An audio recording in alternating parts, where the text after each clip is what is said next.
अस्सलामु अलैकुम वरहमतुल्लाहि वबरकातुहू। उम्मीद करता हूँ कि आप खैरियत से होंगे। इससे पहले मैंने कई पोस्ट किए थे और कई वीडियो में मैंने आप सबको ये बतलाया था कि आज के दौर में जो हमारे माशरे में जलसे जुलूस हो रहे हैं, और यहाँ पे थोड़ा सा कंफ्यूजन कुछ लोगों को हुआ कि मैं जब जलसा जुलूस कहता हूँ तो वो हर जलसे पे फिट कर देते हैं। हरगिज नहीं, जबकि जलसा और जुलूस और इस तरह के सेमिनार कॉन्फ्रेंसेस ये बिजाते ही जो है फायदे के लिए ही होते हैं, लेकिन इनका जो बेजा इस्तेमाल और बेजा आप कह सकते हैं जो इस्तेमाल किया जाता है, मैं इसका सरासर मुखालिफ हूँ। बिल्कुल भी आप किसी भी मसलक से ताल्लुक़ रखते हैं, किसी भी जमात और पार्टी से ताल्लुक़ रखते हैं, मुझे इससे कोई सरोकार नहीं है। अगर कौम के फ़ायदे के लिए है और माशरे में उसका कोई फ़ायदा है, समाज में कुछ फ़ायदा समझ में आ रहा है तो ठीक है, वरना इसकी कोई ज़रूरत नहीं है।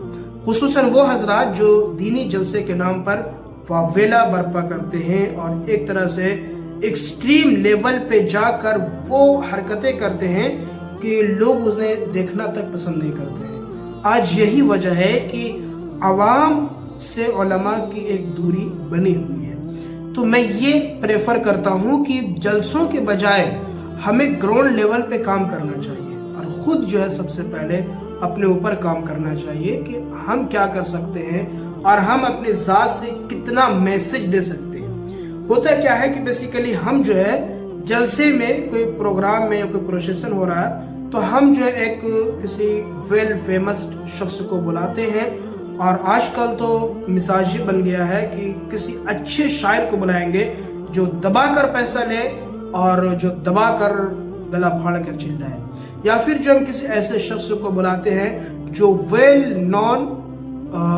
मोटिवेशनल स्पीकर हो, अगरचे इस्लामियात में उसकी महारत हो या नहीं, अगरचे नई चीज़ों से वाकिफ हो या नहीं, अगरचे इस्लाम के रूस में ना हो। मैं ये नहीं कहता हूँ कि मोटिवेशनल स्पीकर का कोई काम नहीं है, बल्कि है काम। लेकिन दीनी जलसों में आप क्या पैगाम देना चाहते हो कि दीनी जलसों में उन हजरात को छोड़कर जो दीनी जलसों की रूह हुआ करते थे, आप सिर्फ इन पर इत्तेफा करो। और आजकल तो ये हो गया है कि बस सोशल मीडिया पे जो फेमस है वही सबसे बड़ा जो है अब गेस्ट हो जाता है, चीफ गेस्ट हो जाता है, बाकी सारे लोग किनारे हो गए। मुझे इससे ये बताइए कि आप कौम को क्या मैसेज देना चाहते हैं कि वो भी आगे चलकर मोटिवेशनल स्पीकर बने, वो भी आगे चलकर इसी तरह कोई आर्टिस्ट बने, या फिर जो जलसे जुलूस में लगे रहे। बल्कि होना तो ये चाहिए था जो कौम के फर्द हैं, जो जिस फील्ड में हैं, अगर कोई टीचर है या कोई प्रोफेसर है जिन्होंने अपनी एक जिंदगियां सर्फ की है और जिन्होंने खिदमत अंजाम दिया है, या कोई टीचर है, कोई मुदर्रिस है, कोई मुहद्दिस है, या फिर कोई डॉक्टर है, कोई इंजीनियर है, ऐसे लोगों को आप मदऊ करें और उनको आप इस बात के लिए एग्री करें कि हमारे बच्चों को वो मोटिवेट करें। मैं ज्यादा प्रेफर करता हूँ कि जो लोग उससे जुड़े हुए हैं वो ज्यादा इसमें काम कर सकते हैं, नहीं तो एक ही शख्स हर फील्ड में काम कर सकता है। ठीक है, अगर आप बुला रहे हैं, मैं उसकी मुखालफत नहीं कर रहा हूँ, लेकिन ये चीजें आजकल देखने को मिल रही है। जरा सी बात पे जलसे जुलूस, और वो जलसे इतने महंगे होते हैं और इतने कॉस्ट वाले होते हैं कि अल्लाह की पनाह। तो ये जो फजूल खर्चियाँ हैं, ये जो अल्लाह ने आपको दिया है, और ये जो आप कौम से खिदमत के नाम पर ले रहे हो, खुदा की कसम इसका भी हिसाब देना होगा। ये आपको भी हिसाब देना होगा और जितने भी मुंसलिकीन है उनको भी हिसाब देना होगा।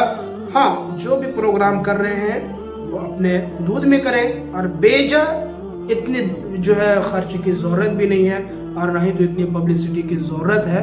हमें जो है कौम में अफराद तैयार करने हैं, ना कि हमें पब्लिसिटी दिखाना है कि हमने ये कर लिया। होना तो ये चाहिए था ग्राउंड लेवल पे एजुकेशन पे काम हो। अच्छा, मजे की बात यह है कि ये सारे काम वो हजरात करा रहे हैं जिनका एजुकेशन से कोई ताल्लुक नहीं है, जिनके स्कूल और कॉलेजेस में, जिनके एकेडमी में तालीमी मेयार बहुत ही गिरा हुआ है। वो तालीमी मेयार की जब वीडियोस डालते हैं तो शर्म आती है कि इतने महंगे और कॉस्ट वाले लोग और इतने बड़े इदारे वाले लोग तालीम के नाम पे चूरन बेच रहे हैं। तो बेहतर ये है मेरे दोस्तों और मेरे जितने भी जिम्मेदारान साथियों हैं, इस पर भी गौर करें, ग्राउंड लेवल पे काम करें, और जिस जगह पे भी है आप अपने इलाकों को भी कवर करें।